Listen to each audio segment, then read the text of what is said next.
esa sería como ya la última opción. ¿Qué se siente, doctor, cuando está allá adentro? Está muy cabrón eso, ¿no? ¿También opera usted perritos? ¿Qué son los ejercicios de Kegel? ¿Cuánto puede llegar a crecer y se lo cortó? ¿De qué depende del tamaño? ¿La gotita traicionera es normal en los hombres? O sea, no va a crecer a lo largo, sino a lo ancho. Amigos de Disco 360, una vez más sean bienvenidos. Sí, señores. ¿Se lo quieren alargar? ¿Lo quieren tener más grande? Aquí tenemos un experto que nos va a decir el paso por paso, cantidades, costos, duele, no duele, nos va a platicar absolutamente todo. Está con nosotros...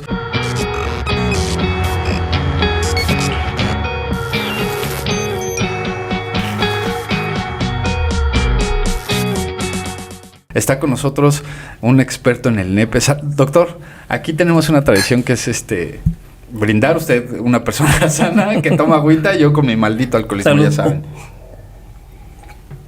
Doctor, antes que nada, gracias por haber venido. Sé que es una persona muy ocupada y yo quitándole el tiempo. Muchas gracias por la invitación. Gracias. Gracias. Oiga, doctor, hay muchas dudas. Yo he visto en sus redes sociales cómo la gente pregunta tantas cosas y hay muchos mitos sobre la sexualidad del hombre. Es difícil que los hombres nos acerquemos por miedos a los doctores, ¿no? En las mujeres es más común que vayan al ginecólogo y es algo más normalizado en ellas, pero nosotros no. ¿Por qué existe ese miedo a acercarnos a ustedes? ¿Debemos de tenerles miedo? Realmente no, o sea, no debemos de tenerle miedo al urólogo. Es algo que se debe de hacer. Todos los hombres, para la detección temprana del cáncer de próstata, pues es muy importante que acudan a partir de los 45 años, todos. Y si tienes antecedentes de importancia familiares, pues a partir de los 40, ¿no? Pero todos, no sé por qué el miedo, el tabú del tacto rectal, ¿no? Que ahorita, aunque se sigue haciendo y es importante dentro de la evaluación, no se hace de inicio y se puede hacer o dejar para pacientes con la sospecha específica de un cáncer de próstata. ¿Ha cambiado esa parte en la que los análisis o las revisiones ya no son físicas, así tal cual de órale, va por Detroit? Digamos que no para todos, ¿no? Okay. Digamos, la evaluación de un paciente aparentemente sano que llega para la detección temprana de cáncer de próstata se puede hacer con un ultrasonido, un antígeno prostático, que es un estudio sanguíneo. Uh-huh. Que ahorita están muy de moda por lo de la pandemia, ¿no? Los antígenos. Claro. ¿Es algo parecido? Pues más o menos parecido. Digamos, la elevación de nos puede dar una señalización o una alerta de que pudiera estar pasando algo como un cáncer de próstata. No quiere decir, y esto a veces se confunde, no quiere decir que un antígeno prostático alto es igual a un cáncer de próstata, porque la elevación de esto lo puede dar una infección en la próstata también. Pero nos va a orientar hacia dónde dirigirnos. Entonces, la evaluación básicamente sería un interrogatorio para ver antecedentes, ver la forma en que orina, ver algunas otras cosas, algunos otros síntomas, un ultrasonido prostático y un antígeno prostático. El antígeno prostático y el conjunto de todo esto nos va a orientar más o menos las posibilidades de esta persona que pueda tener de cáncer de próstata. Ahora, si existieran posibilidades o sospecha con esto, pues sí sería necesaria, por ejemplo, hacer el tacto rectal. Ok, ¿esa sería como ya la última opción?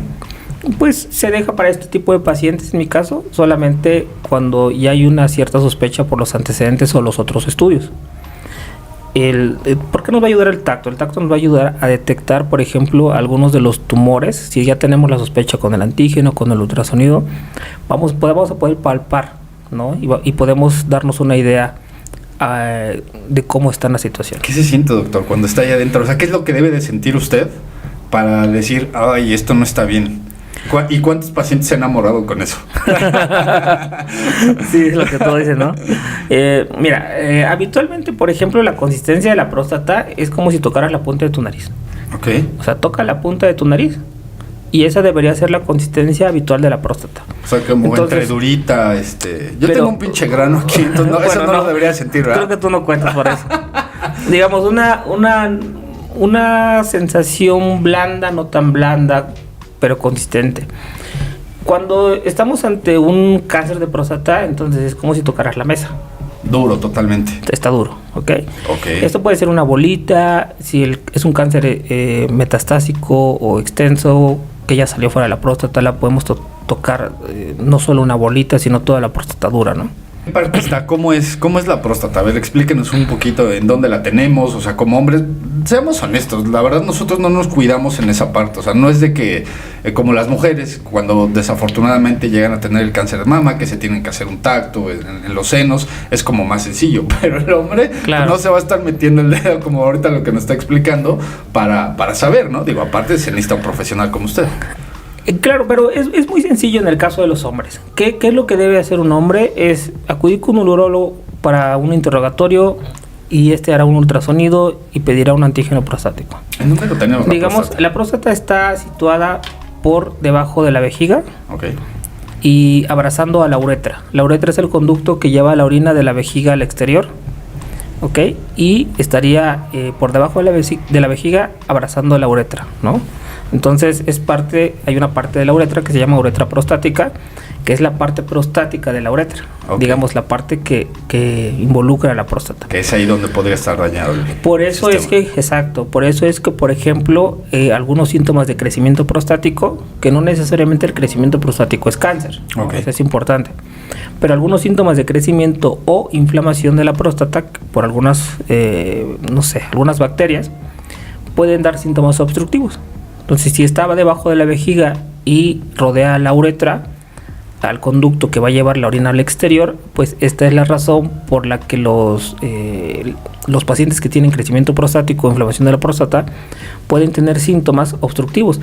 Disminución del chorro urinario, dificultad para iniciar la micción, pujo, que tengan que hacer esfuerzo abdominal para poder orinar, frecuencia urinaria, que se levanten a orinar, frecuentemente por la noche o durante el día.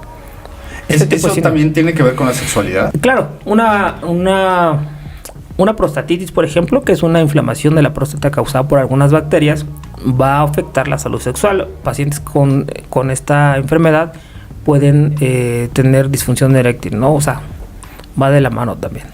¿Totalmente una disfunción eréctil o que no esté totalmente erecto o cómo? Más pues, bien, la pregunta sería que lo tuve que haber hecho desde el principio, ya saben que estoy medio pendejo, y ¿cuáles son los síntomas que uno como persona debería decir, uy, esto me lo dijo el doctor y como que siento que, o sea, los síntomas a notar, vaya, para que acudamos con usted? Ok, idealmente debes acudir aunque no tengas síntomas. Okay. O sea, si tienes 45 años, no necesitas tener síntomas para ir. Pero bueno, ¿cuáles serían los síntomas de alerta? Pero eso es preventivo, ¿no? Preventivo. Ok. Los síntomas de alerta de que algo está mal en la próstata. O sea, no sabemos qué. O sea, no sabemos cuál de las enfermedades de la próstata, si algo inflamatorio, algo con un crecimiento benigno, o lo peor que sería un cáncer de próstata. Sin saber cuál, los síntomas serían los que mencionamos, que son disminución del flujo urinario, o sea, un chorro urinario débil, aumento en la frecuencia urinaria por la noche o por el día, y hacer esfuerzo abdominal o tener que hacer o pujar, como lo llamamos, para poder orinar. Orina entrecortada, digamos que van a orinar y en lugar de salir un flujo continuo, es una orina como por chorritos. Sí, sí, así. Y eso sería principalmente. Ok, con esos pónganse al tiro y acudamos con usted. ¿Sangrados? Sí. Qué bueno que lo mencionas. Habitualmente, por ejemplo, en pacientes con crecimiento prostático puede haber sangrados, ¿no? Y pacientes, por ejemplo, con prostatitis, que es la inflamación bacteriana más comúnmente, a veces puede haber eyaculado un eyaculado con sangre. ¡Wow! Eso sí está cabrón, porque puede haber muchas confusiones o puede que no se note. O sea, si entonces siempre hay que revisar después ahí a ver cómo terminé. A veces puede coincidir que sea con dolor, pero muchos pacientes no presentan dolor. Entonces, sí hay que verlo. Híjole, ese está muy cabrón. Y hasta pena, ¿no? Decir, mira. Sí. Oiga, Doc, ese es el cáncer que más nos da miedo a los hombres o el más frecuente. ¿Hay alguno otro que deberíamos de ponerle atención? Hablando de la salud sexual masculina y hablando de cánceres urológicos, por ejemplo, el cáncer más común 1 de cada 7 hombres a lo largo de su vida va a tener cáncer de próstata. Ah, cabrón. Es alto, ¿no? Algunas encuestas, algunos análisis han dicho que 1 de cada 8, pero bueno, sigue siendo alto. Sí, ¿no? Entonces, 1 de cada 8 hombres va a tener cáncer de próstata en algún momento de su vida. Entonces, es demasiado alto, ¿no? Ahora, el cáncer de próstata, entre más grande te dé, es menos agresivo, digamos, ¿no? O sea, no, el problema es cuando dan etapas tempranas, etapas jóvenes, puede darse de los 45 años, la etapa más común o con más alta incidencia es alrededor de los 60, 65 años, ¿no? Y es cuando se puede tornar agresivo, ¿no? Hay que dar es de preocupación, o sea, sí es curable. ¿Cuál es el índice de sobrevivencia de ese cáncer? El problema de México es que, bueno, no solo de México, de muchos países, por ejemplo, de Latinoamérica, es que hay poca costumbre, poca educación en el sentido de acudir al urólogo aunque no estés enfermo. Uh-huh. ¿Qué pasa con los cánceres? Por ejemplo, con la mayoría de los cánceres, y en específico en este de cáncer de próstata, es totalmente o potencialmente curable en etapas tempranas.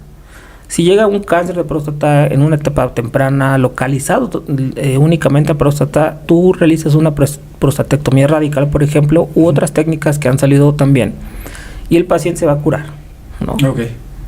Pero pues, los pacientes vienen con un cáncer ya más agresivo, que ya no está tan localizado, que ya involucró a casi la mayor parte de la próstata. Esto hace que lo curable ya no sea tan fácil, ¿no? Tiene que someterse a lo mejor a otros tratamientos complementarios. Más quimios, radios, cosas por el estilo. Radioterapia, algunos tratamientos que nos van a ayudar a mantener esos niveles más estables, pero digamos ya no es curable. Okay. El problema es que la mayoría de los hombres, pues como no da síntomas. Ese es el problema del cáncer de próstata. Puede no darte ningún síntoma. O sea, tú puedes ir a tu chequeo y normal, o sea, aparentemente normal que tú te sientas y puedes tener cáncer de próstata. Entonces, esta es la importancia, que no da síntomas, ¿no? O sea, no siempre. Puede dar síntomas obstructivos, como los que mencionaba. Ajá. El problema del cáncer de próstata es que el crecimiento puede no ser, o sea, digamos, puedes tener una próstata de tamaño normal, uh-huh, sin ningún síntoma, pero que tenga cáncer, ¿no? Okay. O puedes tener por ejemplo, puedes tener síntomas como los que mencionamos, y puede tratarse exclusivamente de un crecimiento prostático benigno. Okay. O sea, no va de la mano una con otra, ¿no? Es importantísimo entonces la prevención. Súper importante. O sea, si piensan que se van a enamorar del urólogo, pues sí, pero no van a tener cáncer. No ching. Sí, ya no. Oiga, lo visitan cada año nada más. Sí, o ya por costumbre, ¿no? Cada 15 días. Oiga, Doc, ¿cuáles son las enfermedades más comunes del... Es que no sé si podemos decir, vamos a ponerle nepe, pues ya saben, para que no nos censuren aquí y todo ese rollo. ¿Qué es lo más común de enfermedades que podría tener un hombre? Lo más común en el miembro, por ejemplo, son las balanitis. ¿Qué es eso? Las balanitis son infecciones que comúnmente son causadas por hongos. ¿Falta de higiene? Falta de higiene, y es muy común en pacientes diabéticos. Digamos que no es tanto por falta de higiene. El paciente diabético es especial en muchos sentidos, ¿no? Y en el sentido genital, tiende mucho a tener infecciones de repetición, infecciones de vías urinarias y balanitis, que es o balanopostitis, que significa infecciones en glande y prepucio. Entonces, estas infecciones comúnmente son en el paciente diabético porque son inmunodeprimidos. O sea, la misma diabetes los hace que estén bajos de defensas. Bajos de defensas, digámoslo así, y esto sea susceptible porque los pacientitos bajitos de defensas que mantienen o que no están circuncidados, por ejemplo, pueden mantener la zona húmeda, y al mantener esta zona húmeda, pues la hace más propensa, y más que son diabéticos, a tener sobreinfecciones como cándida, por ejemplo. ¿Y esa cómo se detecta?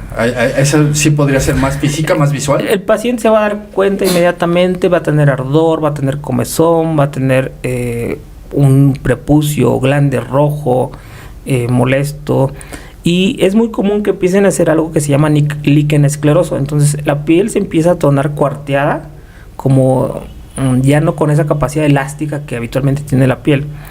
Y cada vez que tienen una erección, por ejemplo, entonces la piel se hacen pequeñas lesiones que entre más lesiones sean, y como esto es normalmente son de repetición, o sea, les pasan cada 3, 4 meses, o a veces hasta más seguido, estas microlesiones que se van dando microcicatrices que a su vez van cerrando el orificio y pueden provocar algo que se llama fimosis.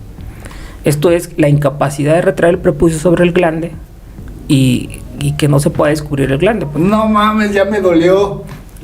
Sí debe ser doloroso. Muy doloroso. Muy doloroso, muy molesto y bueno. Yo con mis groserías aquí, no mames, hablándole al doctor, aquí, no mames. No te preocupes. Mi mala educación, ya saben cómo soy aquí de... Está muy cabrón eso, ¿no? Sí, porque mira, imagínate. ¿Qué tan constante es ese síntoma, esa enfermedad? Es que es muy común, o sea, es muy común. Híjole. Ok, es demasiado común. ¿No? Y si tiene también... Es de las cosas que más opero. O sea, si tú me preguntas qué es de las cosas que más opero muchísima circuncisión por esta causa. Por esto y por verrugas genitales, que es un tema también muy común. En el caso de los hombres, muchos hombres llegan con verrugas genitales, con virus causadas por virus del papiloma humano. Y pues habitualmente muchos se tienen que circuncidar. O bueno, es la indicación que se les da porque va a disminuir el riesgo de reinfección. En este país no tenemos la cultura de la circuncisión. Eso también es algo muy de religión, de los judíos, que es algo muy de ellos, ¿no? Pero sí debería de ser ya como algo no nada más religioso, sino personal, que debíamos de tener como ese hábito de cuando nacen los niños inmediatamente circuncidarlos. Por higiene, por salud. Se puede considerar, no siempre, digamos, sería necesario, ¿no? Se puede considerar de inicio como tal al nacer. Yo en mi caso no lo recomiendo como tal, pero hay algunas religiones que lo hacen, ¿no? ¿Por qué no, Doc? Porque hay niños, por ejemplo, que pudieran retraer el prepucio de forma natural, ¿no? Entonces, a veces para qué someterlos a una cirugía que puede ser no tan necesaria. A ver, explíquenos. Entonces, cuando se nace el prepucio está arriba. El prepucio va a estar pegado. Ajá. Y hay algunos que recomiendan que, por cierto, no se debe de hacer ejercicios de tracción. Entonces, como que vayan jalando. Una chaquetita. Sí. Mini chaquetitas, ¿no? Diarias, como para irlo liberando, ¿no? Uh-huh. Pero los ejercicios de tracción, si se hacen de mal, digamos, pueden causar lesiones y pueden causar una fimosis. Y más si están bebés, pues ni cómo decirle, ¿verdad? ¿Te duele, no te duele? Entonces esto debe ser poco a poco durante el baño, con agüita caliente, y no hacerlo de forma agresiva, sino de forma, digamos gentil y poco a poco. Muy paulatino. Sí, claro, y paulatino. Y esto va a ir cediendo poco a poco. Ahora, si tenemos un niño que no cede, que tiene infecciones urinarias recurrentes, esta puede ser una causa, que tenga infecciones por hongos o una balanitis porque no se puede asear adecuadamente esa área, pues bueno, esa es una indicación. Uh-huh. Esos serían niños, por ejemplo, en los que sí podría estar indicado. Ahora, ¿se puede recomendar a algunos adolescentes hacerlo? Sí se puede, porque se ha visto, y esto, bueno, no es que lo diga yo, sino hay estudios que lo avalan, uh-huh, que los pacientes o los hombres que tienen la circuncisión uh-huh,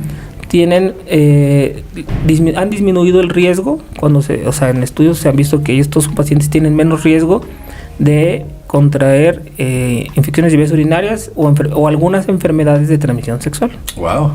Entonces, sí tiene beneficios. Ok. ¿Un niño a qué edad debería de empezar a ir al urólogo? A revisiones. Habitualmente es suficiente con el pediatra para su desarrollo. Okay. Pero yo recomendaría, digamos, si el pediatra lo refiere con nosotros, bueno, será por algo, ¿no? Porque trae algo. Pero es muy importante, y esto, qué bueno que me lo preguntas. Por ejemplo, tuve una consulta donde llevaron a un niño de 3 años porque su testículo no había bajado. Como los perritos. Sí, que no bajan. Ajá, sí. Y literal, a veces... Yo tengo un perrito así. Bueno, hay que operarlo, por cierto, ¿eh? ¿Sí? Si no le ha bajado, opéralo. ¿También opera usted perritos? No, yo no. Pero opéralo. Okay. Le puede dar cáncer testicular. Ok. Entonces, lo mismo pasa, por ejemplo, en humanos. Si tú tienes un bebé masculino y que ya tiene 1 año y medio, porque ese es el límite, 1 año y medio de edad, y sus testículos no han descendido o un testículo no ha descendido, ese niño tienes que llevarlo con el urólogo para que le busque el testículo. Uh-huh. ¿Dónde está? Puede estar en el canal inguinal, en la ingle, o puede estar en el abdomen. Bueno, una vez que lo localicen, ver las posibilidades de bajar ese testículo Uh-huh. a su sitio natural. ¿Por qué? Se ha visto que si tú lo dejas después del 1 año y medio, el paciente va a tener 5 a 8 veces más riesgo de cáncer de testículo que cualquier otro hombre. Wow. Entonces, este niño, por ejemplo, que me llevaron de 3 años, Ya llevaba 1 año y medio. ya llevaba 1 año y medio. Entonces, ya el riesgo ya no se lo voy a quitar. ¿Ok? ¿Qué hago? Se tiene que quitar el testículo habitualmente porque es un testículo atrófico, chiquito, que ya... ¿Inservible? Pero, sí. Entonces, porque en este caso lo tenía en el abdomen. Entonces, el testículo se atrofia y bueno.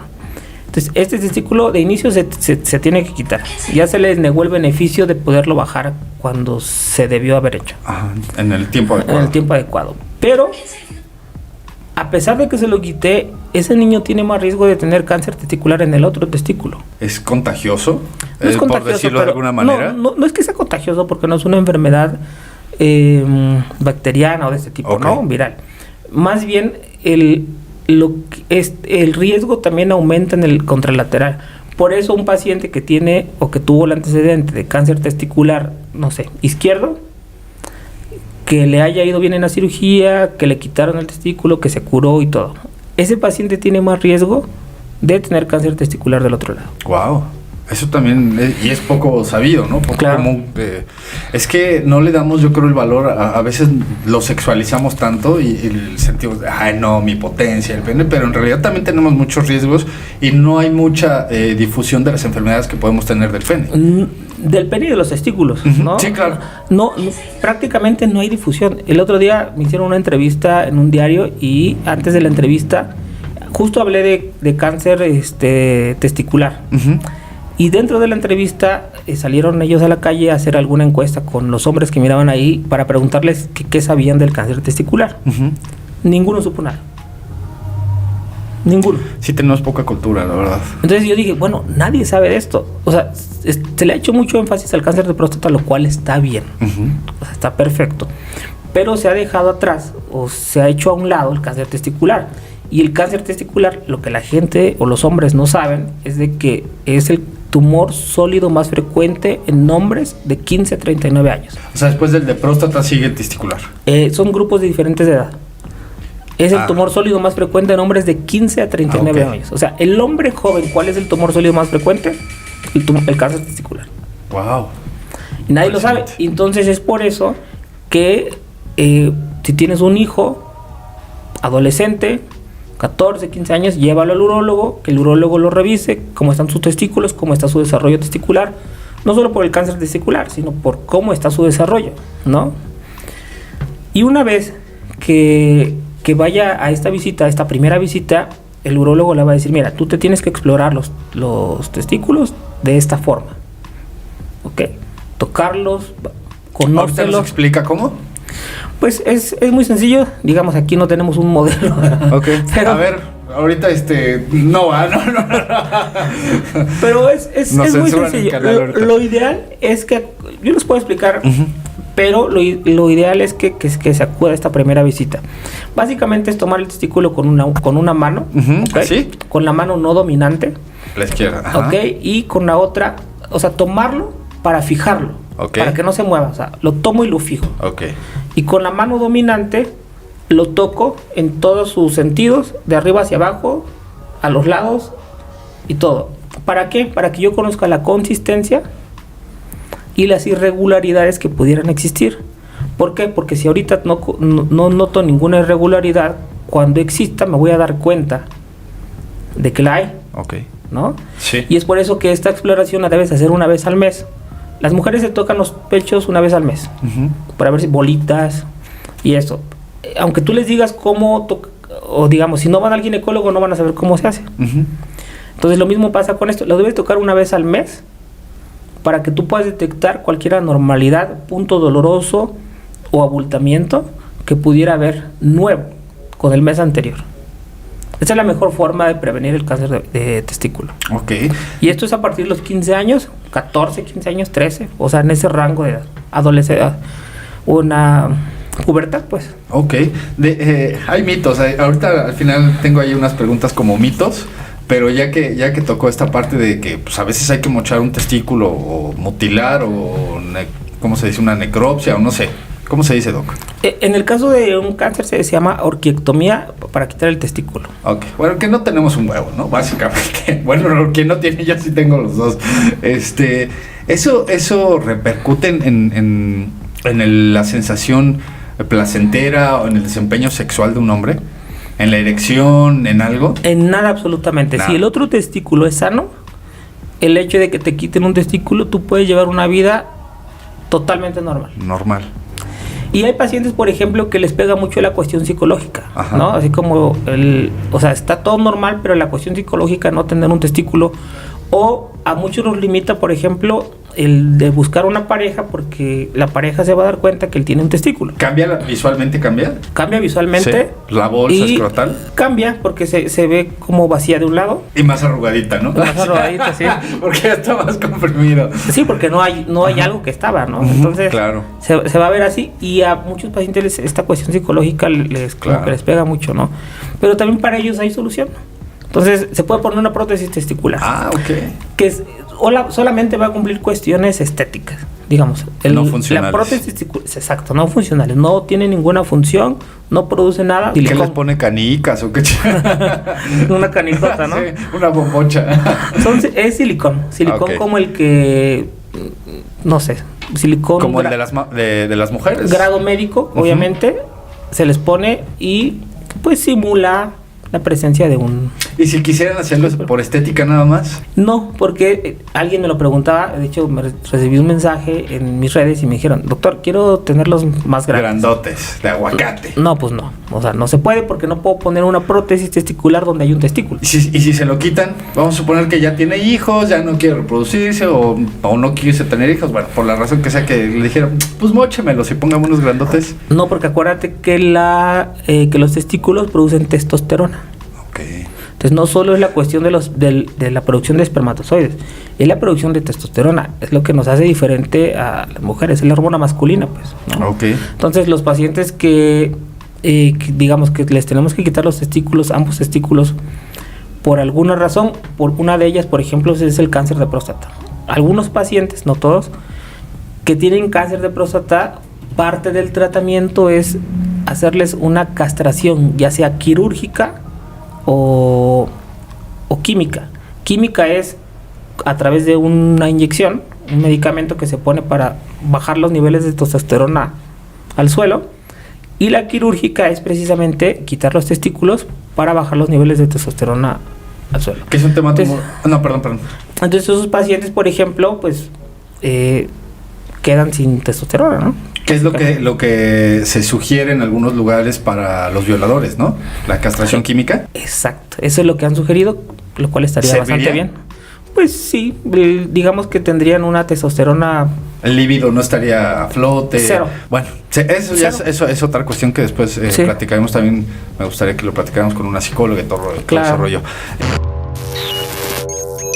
Doc, esto que hacen de lo que decía de la castración química, ¿es también algo parecido a lo que se utiliza con las personas transexuales para bajarle las hormonas masculinas y hormonizarse y todo ese rollo? Sí, es una de las cosas que pueden utilizarse, ¿no? Puede ser la castración química o la castración quirúrgica.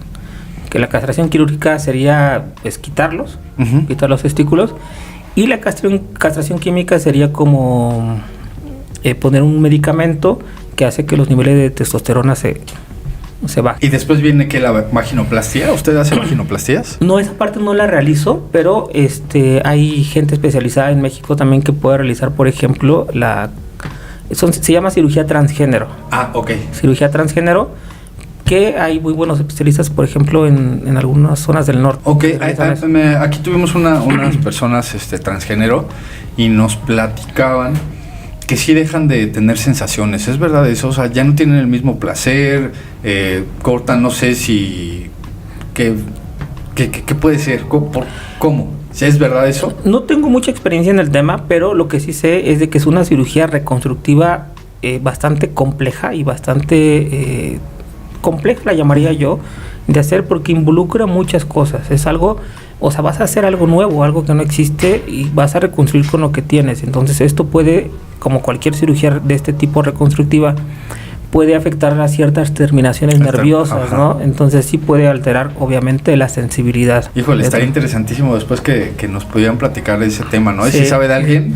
Sí sé de alguien ahí. Que nos platiquen, porque sí es muy interesante. Y ahora que hay tanta diversidad y que afortunadamente ya se pueden platicar estos temas abiertamente, bueno, abiertamente entre comillas, pues la gente está dando visibilización a su sexualidad. Sí. Y ya hay más conocimiento de eso, ¿no? Ya no es tanto un tabú y es importantísimo eso, ¿no? Oiga, Doc, a ver, vi en uno de sus videos, recuerden seguirlo, aquí están en la descripción sus redes, los ejercicios de Kegel. ¿Qué son los ejercicios de Kegel? Los ejercicios se pueden utilizar para varias cosas, okay, pero haz de cuenta que en el caso de urología o de mi área, se ha visto que hacerlos primero adecuadamente y repetitivamente durante...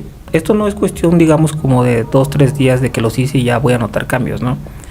Yo siempre les explico a mis pacientes que son ejercicios que es como cuando vas al gimnasio y tú vas 3 días al gimnasio y no notas ningún cambio. Pues lo mismo pasa con esto, porque lo que vamos a fortalecer son los músculos del suelo pélvico. Y para que un músculo realmente note cambios, pues tienen que pasar varias semanas, varias ¿Pero meses. para qué sirven? Para 3 meses. Ahora, ¿para qué van a servir?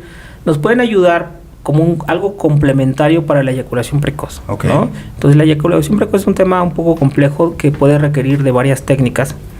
Hay tratamientos orales, hay tratamientos... No, me queda claro que no, o sea, sí va a estar peor, doctor. Si le hacen un oral, menos van a... Más fácil, ¿no? Sí. Perdón para todos los... Sí. Bueno, orales de pastillas, ¿eh? Ah, ok. ¿Literal tratamiento de pastillas para la eyaculación precoz? Sí. Porque, te digo, hay tratamientos a través de pastillas, se pueden hacer técnicas quirúrgicas y existen varias cosas, ¿no?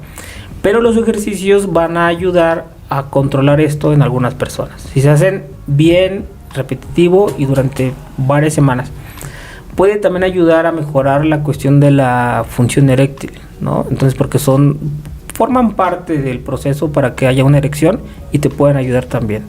Y las pacientitas, por ejemplo, o pacientes hombres, pacientes mujeres también, que tienen algún tipo de incontinencia y más frecuentemente, por ejemplo, de esfuerzo.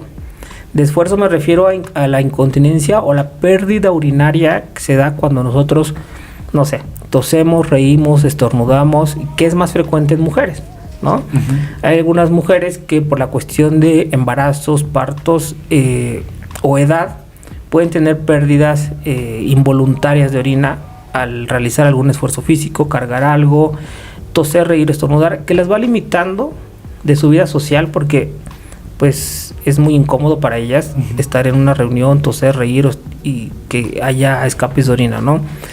Estos escapes y dentro... Que podría parecer a broma, pero es algo sumamente importante. Claro, es las personitas que tienen esto, las mujeres que tienen esto, realmente les afecta su vida social. O sea, son pacientes que se llegan a aislar completamente de su vida social y que no salen de casa. Que es literal la famosa frase de me orine de risa, ¿no? Sí.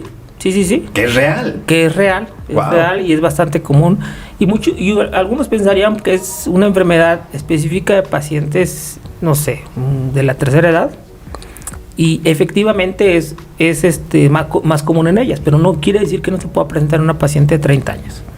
Entonces, yo tengo pacientes jóvenes de 30 años que tienen algún tipo de incontinencia o incontinencia urinaria de esfuerzo y que, por ejemplo, con técnicas combinadas, me refiero a que, los ejercicios no son mágicos, uh-huh. ¿ok?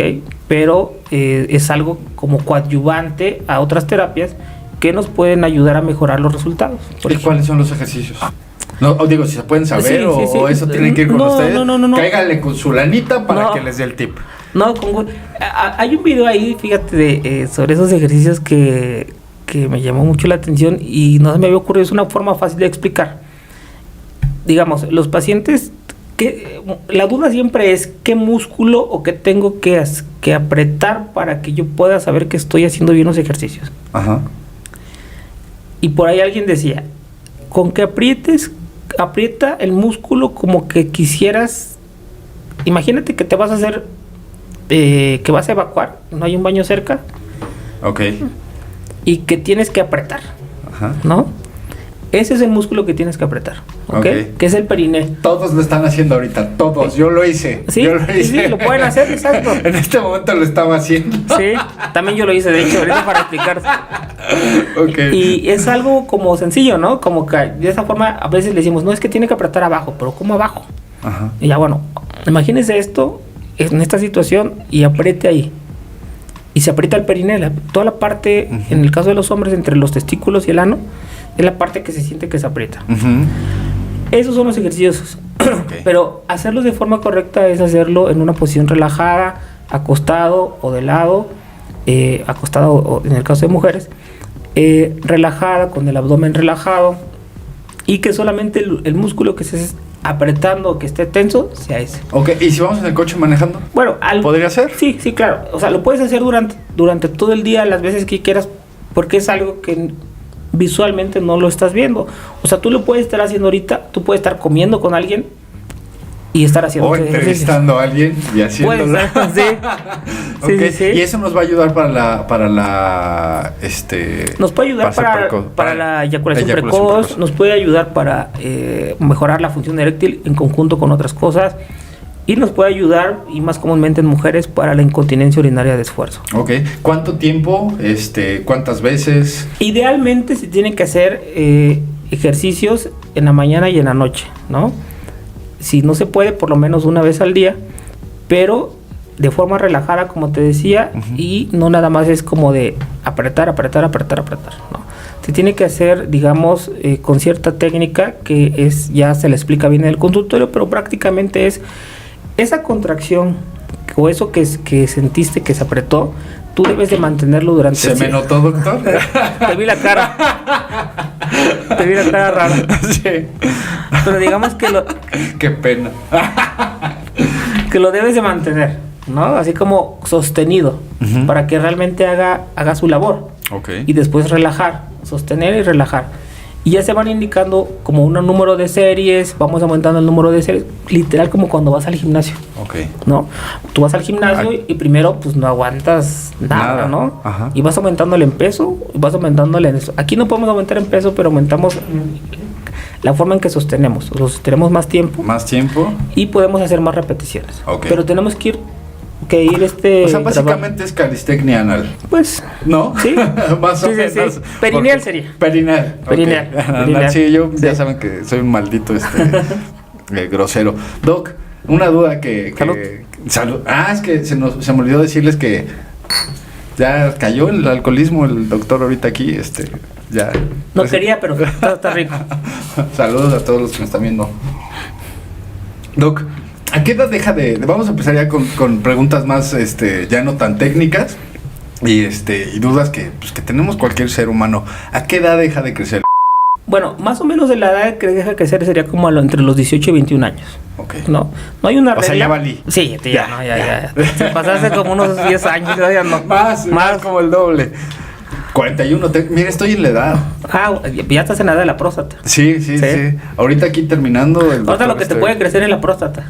Híjole, eso está cabrón. Sí. No, ahorita vamos a hacer un corte y ahorita el doctor va a ver qué onda y...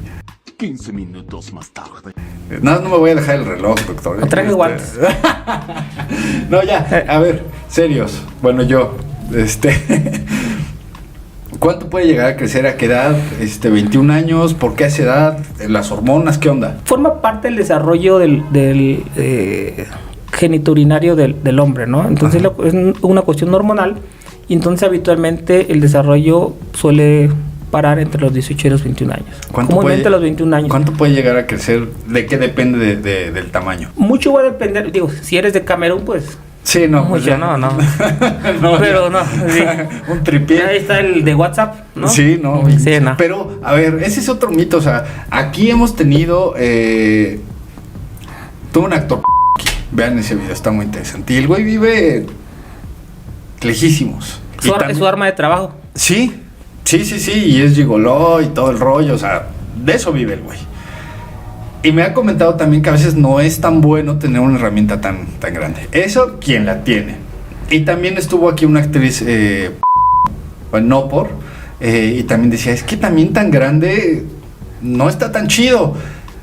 Y he tenido quien dice, no, sí, ¿qué onda con los tamaños? A ver, ¿es más difícil mientras más grande está mantener una erección firme? No, mira, eso es algo Digo, yo les puedo contar mi experiencia, pero no lo voy a hacer. Aquí tenemos un experto. Digamos que el tema del tamaño, hablando en longitud, o sea, en largo, es un tema que es como que desde chicos, y esto no me vas a dejar mentir, en las escuelas, de que era como un tema de quién lo tenía más grande, ¿no? Uh-huh. No sé por qué, pero eso siempre se platicaba en las escuelas, uh-huh, o se le hacía mención al que lo tenía chico como que de una forma de burla, ¿no? Uh-huh. Inconscientemente nos van metiendo esa idea en la cabeza, ¿no? Entonces, ahora, cuando llegamos a la realidad de la sexualidad como tal, hablando de longitud, no necesitas tener un tan largo para que tú puedas tener una vida satisfactoria hablando sexualmente. ¿Por qué? Porque pues lo que tiene que estimular en el caso de las mujeres, digamos, está a 5 centímetros de... A la entrada. Entonces... Por decirlo de alguna manera, no empiecen con sus mamás, pinche... No, bueno, es por decirlo de alguna manera. Sí. Entonces, pues, no sería tan importante largo. Ahora, si hablamos de promedio, ¿no? Muchos pacientes llegan, por ejemplo, a mi consultorio y me dicen, doctor, es que vengo porque siento que tengo el pene muy chico. A ver, le digo, bueno, vamos a hacer una cosa, lo vas a medir en erección con una regla y cuando vengas a consulta me vas a decir cuánto, porque pues verlo... ¿No les dices, pásale al baño? No, les pongo una película, ¿no? Y digamos, lo hacemos de esta forma porque si se hace en consultorio, pues no sería tan valorable porque pues estaría en reposo, ¿no? Uh-huh. Y recordemos que por ejemplo, un pequeño puede crecer mucho ya en erección. ¿Qué es lo que ahora está muy de moda decir team sangre, team ¿qué? El otro cosa no me acuerdo, ¿no? Sí. Fíjate yo soy team sangre, no, son chicos. Nada de team sangre, no. Es un tema ahorita que es llamarlo de forma bonita, ¿no? Ajá, sí. Justificarse que tienen el chico. Team sangre o team carne, pero... Te soy sincero, es un tema que en el caso de urología, eso que ya llaman team sangre, team uh-huh, carne, no está descrito en ningún libro. Okay. Yo le he tratado de buscar de dónde vino esta terminología, porque algunos pacientes me lo han referido y ya algunos urólogos lo empiezan a manejar, pero no hay ninguna bibliografía que me haya respaldado el término de sangre o carne. Según yo, y pues seguiré buscando porque no he encontrado nada, vino de alguien que se le ocurrió en una publicación en una revista. Un chico. Seguramente. No, vino de alguien que se le ocurrió en una publicación en una revista, creo que era psicólogo, no sé, uh-huh, que fue lo único más cercano que encontré, que se le ocurrió decir esa clasificación, que más bien fue como, yo creo que un tema para la publicación y dividir esta situación. ¿Generar polémica? Generar polémica, que lo logró, pues porque ahora todo el mundo habla de eso. Uh-huh. Más que una clasificación anatómico-patológica respaldada. Okay. Pero bueno, sí, la utilizan mucho. Entonces, hablando de tamaños, por ejemplo, vamos a hablar de tamaño promedio. Pacientes llegan a mis doctores que siento que lo tengo chico y mire, le digo, mídelo en erección y ya veremos. ¿Cuál crees tú que es el promedio general? Según mis investigaciones, que 15-16 es el promedio mexicano. ¿Menos? Más. De 12 a 15. El promedio mexicano, de 12 a 15. Ok. Que eso sería chico. Normal. O sea, el promedio me refiero a lo que entra dentro de los parámetros de la gran mayoría. Ok. De 12 a 15. Entonces, cuando un paciente llega y doctor, es que siento que está muy pequeño de largo y me dice, tengo 13, le digo, mira, estás en el promedio. No te preocupes tanto. Digo,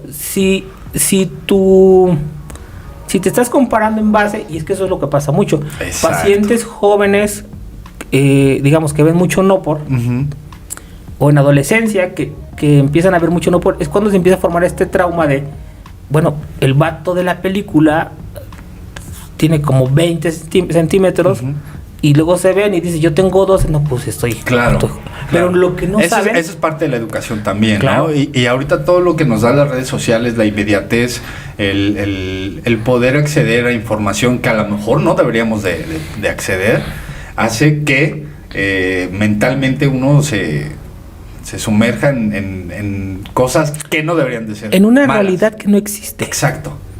Una hablando de tamaño. O sea, el tamaño habitual que se ven en ese tipo de películas, pues no es... O sea, sí existe, pero pues es la gran minoría. Lo decía aquí el actor, decía, pues sí, y pueden ver el video, tiene 23 centímetros de herramienta, güey, que sí es grande ya, ¿no? O sea, sí, ya es un miembro, Sí. que sé que a muchos se les hizo agua, muchos y muchas y muches, pero sí no es la realidad. Sí, no. Y me decía, es que, güey, da igual si no lo sabes usar. La actriz también decía lo mismo. Si no lo sabes usar, da igual si es grande o no. Dice, yo prefiero uno de tamaño estándar, que sí puedo gozar y disfrutar constantemente, a uno que esté muy grande y que dices, güey, pues, ¿cómo para qué? ¿No? Claro. Está, Ahora, también está es la algo pues- social, ¿no? Sí, es algo social que hemos escuchado desde que somos niños. Y ahora, hablando no solamente del largo, sino hablando de la circunferencia, del ancho, pues, ¿no? Esto es un tema que, si lo comparamos con esta cuestión de hablar de largo, pues sería a lo mejor un tema que sí pudiera cambiar de cierta forma la sexualidad. ¿En qué sentido? El ancho estimula, ¿no? Llena, por decirlo de alguna manera. Y rosa, me refiero a estimula a que va a tener más fricción en el área, digamos, que tiene que estimular, en el caso de las mujeres. Ajá. Pero también en el caso de las parejas gays, ellos refieren que también esto estimula más a su pareja cuando es en la cuestión de aumento en la circunferencia, ¿no? Ok. Entonces es preferible grueso que largo. Claro, Ok. así en pocas palabras, ¿no? Miren, mejor grueso que largo. Sí. Ahorita, cambiando, bueno, no cambiando el tema, decía, estamos hablando sobre los tamaños. Y algo que, por lo que yo lo conocí, yo hablándole a usted ahora sí propiamente, en su TikTok, creo que una de las preguntas más frecuentes es la cirugía, ¿no? Y lo quería dejar para el final, digo, ahorita podemos platicar extensamente del tema, pero... Y nos platicaba ahorita un poco, ¿qué tan común es que lleguen a querer agrandárselo? ¿Cómo es la cirugía? ¿Qué se hace? ¿De qué consta? ¿Es cara? ¿Es barata? ¿Qué es una cirugía? Hay dos tipos, ¿no? Según lo que entiendo, una sin bisturí y otra con bisturí. Explíquenos todo eso para los que dicen ser team sangre. Pues mira, haz de cuenta que está la parte que de hecho se ha hecho más popular, ¿no? Por llamarlo de alguna forma, o de la que me preguntan más, es la parte no quirúrgica. Digamos que es un procedimiento que se hace en consultorio, pero que los resultados van a ser justo de lo que hablábamos hace rato. El aumento va a ser, digamos, en reposo, o sea, no erección, va a ser en longitud y ancho, porque va a dar una apariencia de más longitud, estética, pero ¿no? lo que realmente se está haciendo es circunferencia. Y O sea, no va a crecer a lo largo, sino a lo ancho. a lo ancho, pero como se pone en la base, va a hacer un efecto como si te tocaras el pubis, lo jalaras, y entonces se va a ver más, visualmente, se va a ver más largo. Pero no. Pero no, solamente es más ancho. Ahora, en erección sí va a aumentar la circunferencia, o sea, va a ser más ancho, ¿ok? Y este es un procedimiento de 30 minutos en consultorio que, si analizamos lo que estamos platicando hace rato, que realmente lo que importa más es la cuestión del grosor, pues va a cumplir esa función, ¿no? Ok, o sea, va a llenar más. A donde entre va a llenar más. Sea de cada quien. Ahora, ¿hay consecuencias? Porque me preguntaban, platicando con un amigo que lo iba a entrevistar, y platicamos del tema de Cristiano Ronaldo, ¿no? Ahí es como no sé si ya supo ese... Sí, lo leí. Había un error en la publicación, lo empezamos a publicar allá en Europa, y decían que Cristiano Ronaldo se había sometido a un tratamiento para aumento, pero ponían ahí Botox, y el Botox no se aplica para aumento. Entonces yo creo que se quisieron referir a ácido hialurónico. Ujú. El ácido hialurónico es precisamente lo que se pone para el aumento de volumen en el de forma no quirúrgica. Supongo que a eso se refería la publicación. Mucha gente, y es muy común que confunda el Botox con el ácido hialurónico como sinónimo. Ujú. Pero bueno, esto No tiene nada que ver. no tiene nada que ver. Entonces yo creo que esa publicación se refiere al ácido hialurónico, que es lo que se pone en la actualidad para ¿Y el sirve aumento de eso? volumen. Yo lo hago bastante, de hecho hoy hice varios. Ok. Y bueno, los resultados que se van a conseguir van a ser, como te digo, en circunferencia, grosor, ¿no? A ver, platíquenos cómo es el procedimiento de inyectar. ¿Es literal con una jeringa? ¿Pum? ¿Se inyecta? ¿Cómo es eso? A ver. Pues haz de cuenta que el paciente no necesita para empezar anestesia de ningún tipo, ¿no? Ujú. Más que anestesia local. O sea, Ujú. se pone un piquetito en la base del y una vez que se pone ese piquetito, nosotros a través de una aguja introducimos una cánula. Haz de cuenta como si aquí pusiera yo una aguja debajo de la piel. Ujú. Y la aguja que la meto aquí, la hago que llegue hasta acá porque son grandes. Es Ujú. una canulita Ujú. que la introduzco así, por debajo de la piel. Al hacer esto, por debajo de la piel, es una inyección subdérmica, ¿no? O sea, por debajo de la piel, y ahí, digamos que es el sitio donde se aplica en este caso, el ácido hialurónico. Y se engruesa y... Sí, los efectos son inmediatos. ¿Es Inmediatos. ambulatoria? Es ambulatorio, o sea, tú llegas, lo realizas, 30 minutos, 40, te vas a tu casa. Ok, esa es la de sin bisturí. Sí. Ok, ahorita vamos a ver los precios. Cálmense, relájense. Y la que sí es con bisturí, ¿cómo es? Bueno, ¿Y qué cambios hay? ¿Qué beneficios? ¿Hay contraindicaciones? ahora, la que es con bisturí obviamente implica un procedimiento quirúrgico, implica una anestesia, implica una valoración prequirúrgica, implica más cosas, ¿no? Ujú. Los resultados en la cuestión de con bisturí son permanentes, obviamente los costos son más altos. ¿Y qué se hace? Mucho va a depender de cada paciente, ¿no? Porque cada paciente puede no requerir cierta cosa y requerir otra, ¿no? Y también va a depender de cada paciente qué es lo que él busque, ¿no? Digamos, si es un paciente que busca aumentar en longitud y en grosor, es un paciente con cierto sobrepeso, pues ese paciente a lo mejor le tendríamos que hacer una liposucción de pubis, Ok. que es quitar la grasa que está por arriba en el pubis. Esto visualmente hace que se vea más grande. Habría que hacer también a lo mejor un corte de ligamentos, ¿ok? Suspensorios, que son los que sostienen la parte del miembro para que, digamos, salga Ajá. de la parte que está en el pubis. Ya serían dos cosas. Y si quisiera también este paciente aumentar en la cuestión de la circunferencia o grosor, pues se haría una lipotransferencia, que significa quitar grasa de un lado para ponerla, en este caso, pues en el miembro, ¿no? Tal cual como lo que hacen las mujeres, que se ponen pompis. Igualito. Igual, nada más que en este caso en otro sitio. ¿Cuánto tiempo dura eso? Por ejemplo, esa lipotransferencia. ¿Cuánto tiempo puede llegar a durar? ¿O es permanente? Buena pregunta. Esta cirugía se hace como algo permanente, pero tiene 2-3 cosas que deben de tomar en cuenta los pacientes. La grasa que se inyecta de un sitio a otro, que se llama lipotransferencia, suele ser permanente, pero no el 100% de la grasa que pusiste. Eso es importante que sepa. Por ejemplo, del 100% de la grasa que pones, tu cuerpo va a reabsorber un 40%. Ok.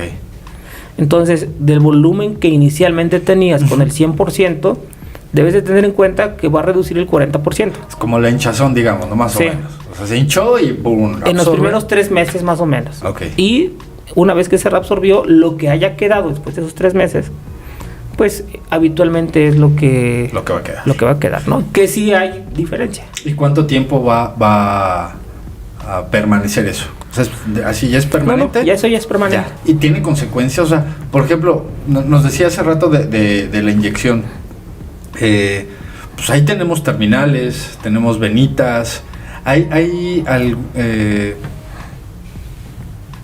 el riesgo de que se pueda tocar una venita y que se pueda lastimar, que pueda haber una necropsia. ¿En o cuál, algo en así. cuál de los...? En la primera, en la Ok. de sin cirugía, que es inyectada. Bueno, en aplicación de ácido hialurónico, por ejemplo, que es la técnica no quirúrgica, Ajá.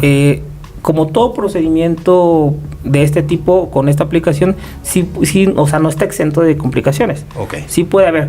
¿Como cuáles? Como los de cualquiera, que, por ejemplo, un proceso infeccioso, que lo tratamos de prevenir haciendo con todo, con esterilidad, limpio, asepsia, antisepsia, bueno, todo lo que se debe de hacer. Y dándole un medicamento profiláctico, o sea, una pastillita oral, un antibiótico para que esté cubierto.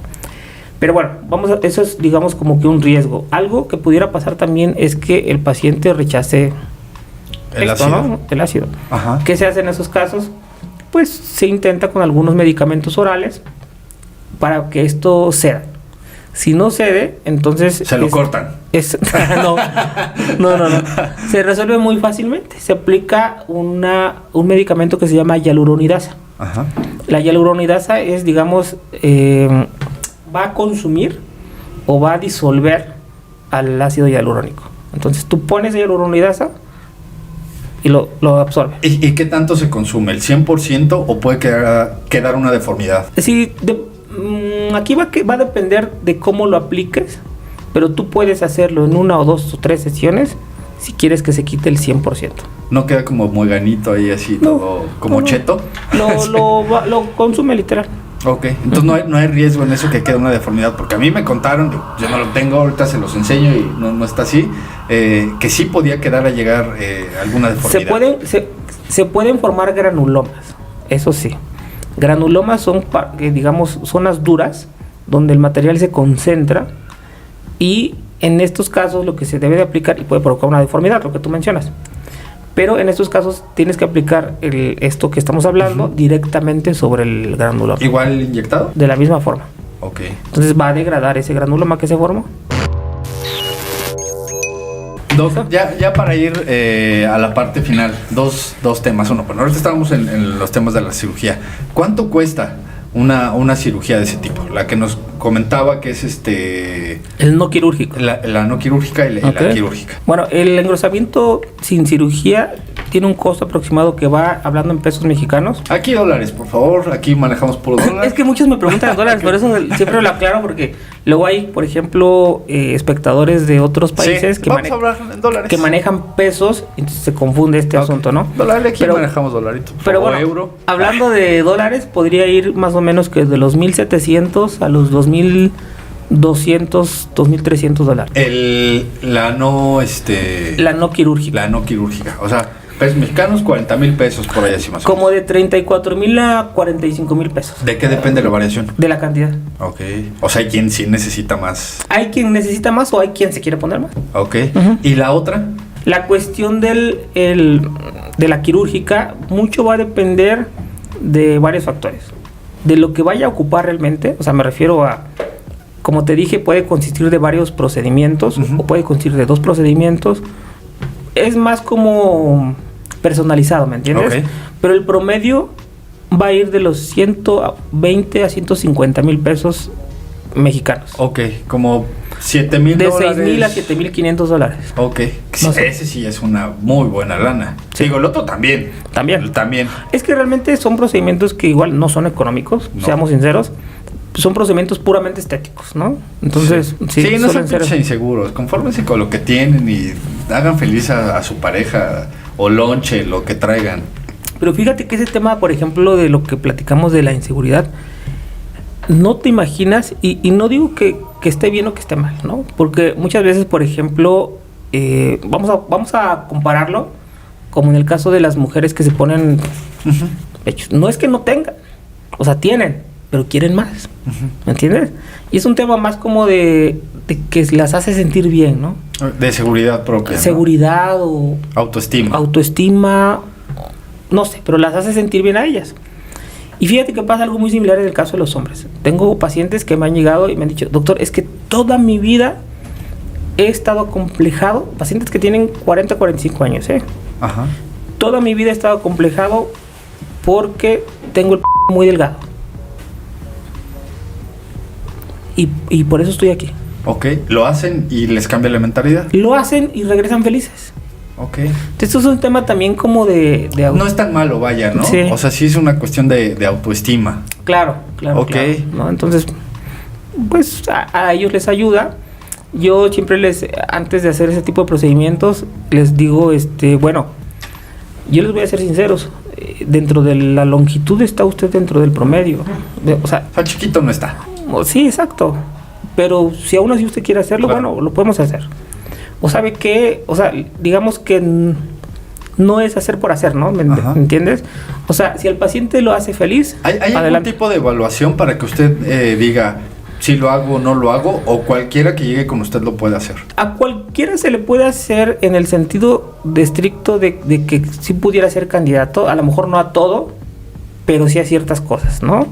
Entonces uno lo va orientando en decirle, ¿sabes qué? Yo creo que esto no lo necesitas, o a lo mejor esto sí.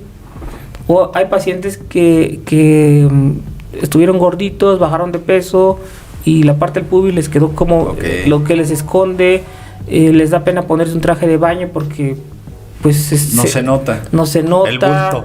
Sí. Ajá. Y estos pacientes pues obviamente los podemos ayudar de esta forma, ¿no? Claro.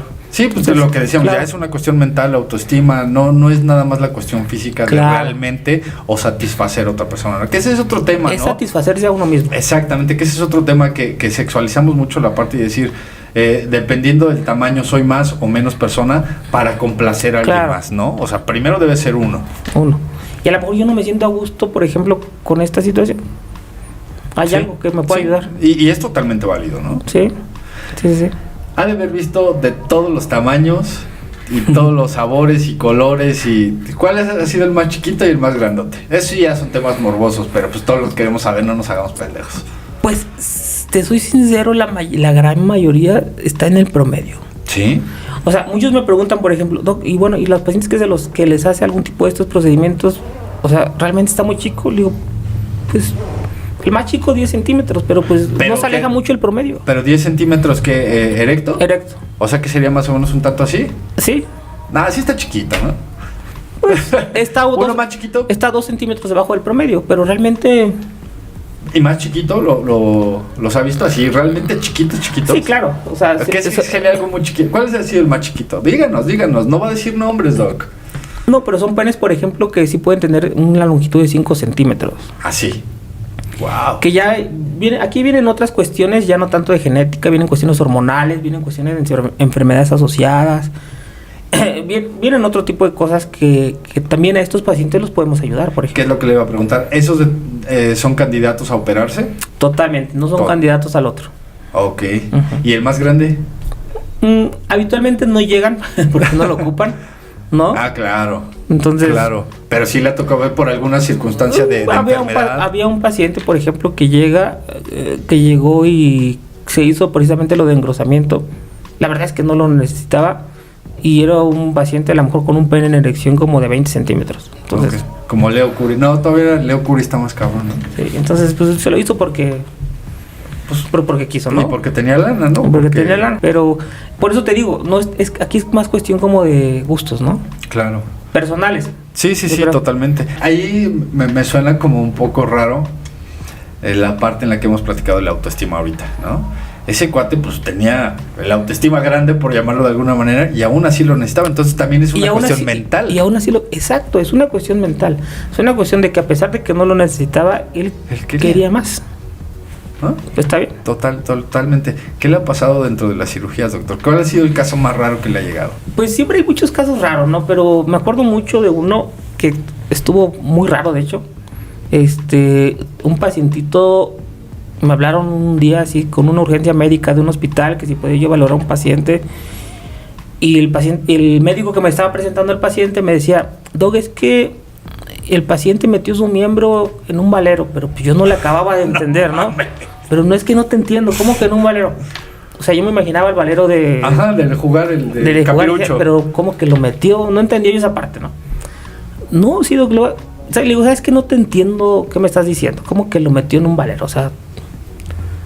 Dice, mire, ya no le voy a explicar más, le voy a mandar fotos. Y me mandó fotos. Ajá. Dije, no, pues era un valero de coche con unas tuercas y...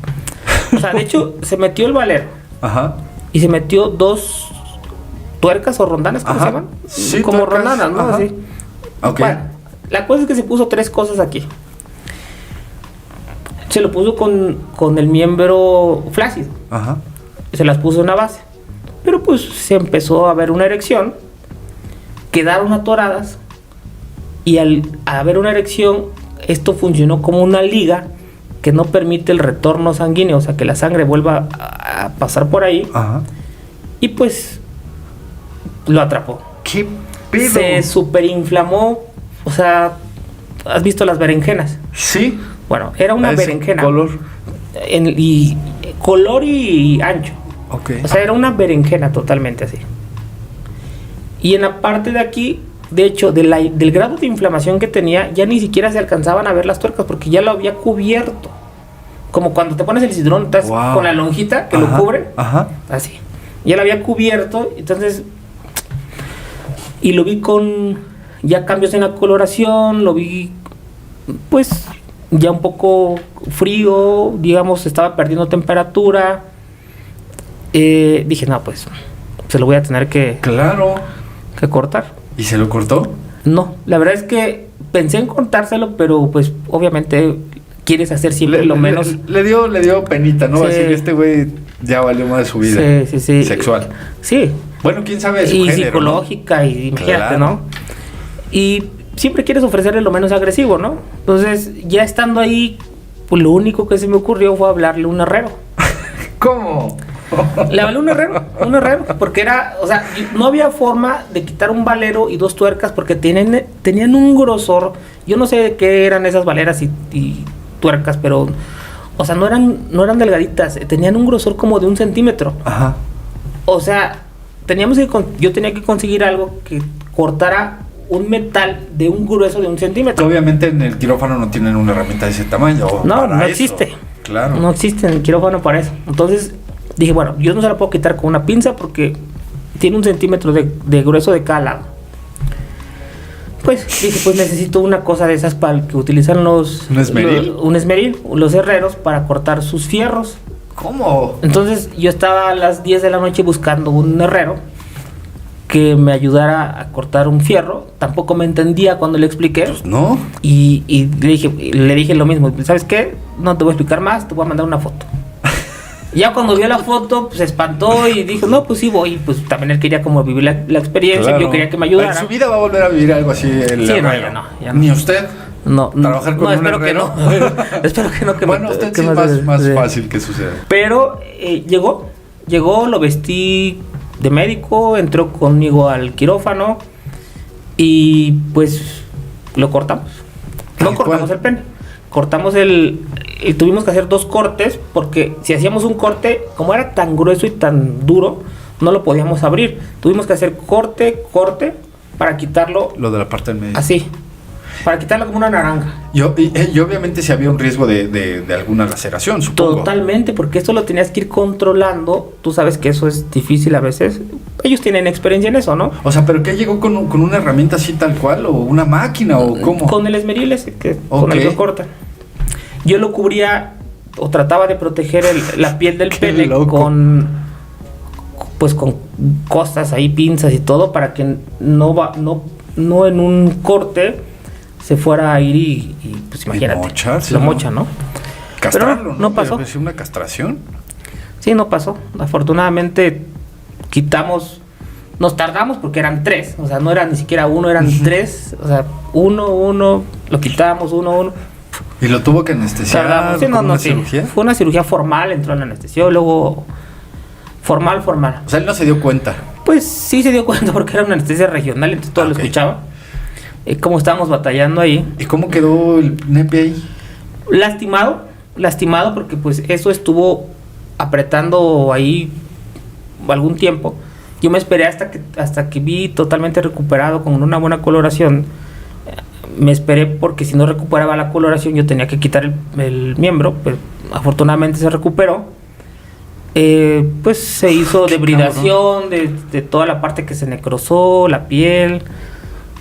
Se hicieron ahí algunas cosas que para reconstruir la piel porque fue lo que dañó. Pero no, al paciente le fue súper bien. ¿Y tuvo después ya una vida normal? Sí. ¿O quedó...? No, pues hasta donde yo lo dejé de ver es normal. Ya ¿Qué espero edad que no tenía? haya un paciente como de 60 años. Pinche viejito lujurioso.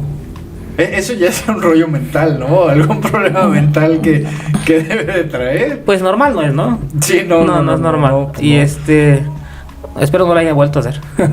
No, bueno, yo le tendría confianza si Sí, seguro. experiencia. Oiga, ¿y cuánto le cobró el herrero? El herrero, ¿cuánto me cobró? ¿Como doctor le cobró? No, me cobró muy económico, de hecho. Bueno, a mí no le pagó directo el paciente, ¿no? Pero creo que el paciente le dio como 4,000 pesos. Ah, pues estuvo bien para el herrero, ¿no? Sí. Sacó la chamba. Y una experiencia que va a contar toda su vida, ¿no? Ah, sí, no se le olvida. Cada vez que me ve, me dice, doctor, ¿se acuerda cuando? Le digo, sí, me acuerdo. Pues cómo no se va a acordar. Sí. Saludos al herrero, ojalá nos vea. Oiga, doctor, ya es amigo mío, de hecho. ¿Sí? Ah, pues un saludo, ¿cómo se llama? Marco, pero... Marco. Realmente no es herrero, es mecánico, pero sabe también de... Es todo logo, es el chambitas. Saludos. ¿Que en Tuxtla? Sí, en Tuxtla. Saludos a todo Tuxtla, precioso Tuxtla. Doctor, hace ratito nos comentaba su esposa, que está aquí, que las mujeres también pueden acudir al urólogo. Eso sí no me lo esperaba. Sí, es... Como te digo, es algo que siempre es que el urólogo es para hombres nada más, ¿no? Uh-huh. Lo que la gente no sabe es que el urólogo es el médico de lo que es riñón o vías urinarias, vamos a llamarlos. Ok. Riñón, uréter, vejiga y los dos, hombres y mujeres. Tenemos, claro. Hombres y mujeres los tenemos, ¿no? Lógica. Entonces, el urólogo es el médico. Digamos, ¿cuáles son las más comunes o las enfermedades más comunes que presentan las mujeres que tienen que ver con nosotros, ¿no? Con los urólogos? Es incontinencia urinaria, de la que hablamos hace rato. Ajá, la famosa risita. Sí, puede ser de esa, de esfuerzo, o mixta, o de urgencia. La de urgencia es de que tengo ganas de hacer pipí y ya, córrele porque se me sale. Eso no está bien. Esto no está bien, ¿no? O sea, tú tienes que tener la capacidad de que si ahorita me dan ganas de hacer pipí, pues me aguanto un rato, ¿no? Claro. Tenemos una capacidad máxima, pero las pacientes con la capacidad mínima, tienen que correr. Entonces tienen escapes de orina por esa razón. Pero a las mujeres también les salen piedras en el riñón, piedras en la vejiga. Entonces también es la parte donde entramos. También, por ejemplo, las pacientes mujeres tienen tumores, ¿no? Tumores en riñón, tumores en vejiga, también es parte de nuestro trabajo. ¿Y ahí cómo es la parte de análisis? ¿Igual que el hombre, vía rectal? No, en el caso de las mujeres es suficiente con un ultrasonido de primera instancia, como un manejo inicial. Y después normalmente o habitualmente pedimos estudios más avanzados, como una tomografía. Ok. Wow, la verdad no tenía ni idea. Las infecciones urinarias, por ejemplo, en mujeres, las debe tratar un urólogo. Ok. Oye, y su profesión tampoco es muy común las mujeres. Hay mujeres, fíjate, ¿Sí? antes era muy, muy raro que hubiera mujeres urólogas, generaciones ya muy atrás, por muchas cuestiones ahí medias machistas, ¿no? Sí, claro. Pero ahora ya creo que se ha hecho más común, ya la mente es más abierta y los pacientes también, pues que ahora ya pueden o no sienten tanto, no sé, rechazo a acudir con una mujer uróloga porque revisa sus genitales, estigmas, ¿no? Todos los estigmas. Se ha hecho más común y hay muy buenas urólogas en todo el país, muy buenas. Ok, Sí. Pues es algo que la verdad sí me sorprendió mucho. No tenía ni idea que las mujeres también debían de acudir a un urólogo y es importante que se sepa, ¿no? Como comentábamos desde un principio, romper todos esos miedos que tenemos como hombres de ir con un urólogo y las mujeres también, ¿no? Qué chingón. Sí, y adolescentes, acuérdate. Ah, sí, adolescentes. Pues es que todos tenemos, Sí. o sea, la prevención es importantísima. Siempre. Importantísima. Doctor, pues muchísimas gracias de que nos haya acompañado. Le agradezco infinitamente que haya venido aquí, que le quitamos un poquito de su tiempo para que nos aleccione, para aprender más. Y algo que quiera decirle, siempre les pido a los invitados que algo que le quieran decir a la gente que nos ve. Prevengan, siempre vayan con un urólogo si si son hombres, si tienen más de 45 años, si son jóvenes, para la exploración de los testículos. Y bueno, pues en general toman mucha agua. Eso sí. ¿No? Algo antes para irnos. Díganos, ¿la gotita traicionera es normal en los hombres? No es normal. ¿No es normal? No es normal. O sea, no la sacudidita y eso no está bien porque hay una gotita traicionera. Sí, normalmente puede pasar, pero si se hace esto frecuente y se acompaña de otros síntomas, no es normal. No, también, acuda. Sí. La gotita traicionera no es nuestra amiga. Nos puede hablar de algo de la próstata. Ok. ¿No? Todo lo que ya habíamos visto. Todo lo que hayamos visto, exacto. Ok. Bueno, pues amigos, muchísimas gracias. Aquí vamos a dejar sus redes, síganlo en TikTok, tiene videos interesantísimos en los que van a poder aprender muchísimo. Recuerden, prevenir es importantísimo para las enfermedades, para que tengamos una vida saludable, sexual, emocional, plena. Todo es mental, recuerden.